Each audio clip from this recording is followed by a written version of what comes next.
आपण पाहत आहात विश्वजय न्यूज धाराशिव।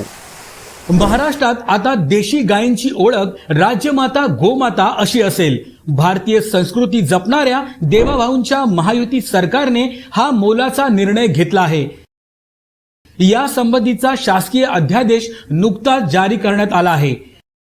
महाराष्ट्रात देशी गायींच्या संख्येत वाढ करून त्यांचं संवर्धन करण्याच्या दृष्टीने देशी गायींच्या पालन पोषणासाठी पशुपालकांना प्रेरित करण्यासाठी हा महत्त्वाचा निर्णय घेण्यात आला आहे।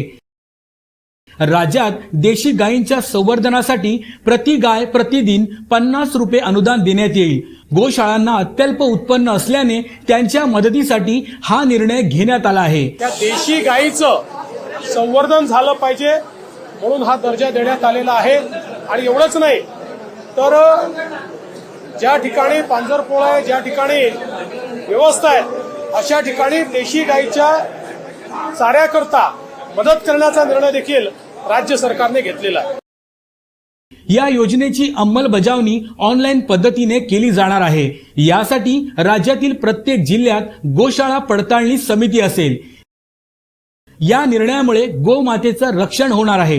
गायीला गोमातेचा दर्जा देण्याची प्रलंबित मागणी महायुती सरकारनं पूर्ण केल्याने हिंदुत्ववादी संघटनांनी महायुती सरकारचे आभार मानले आहेत।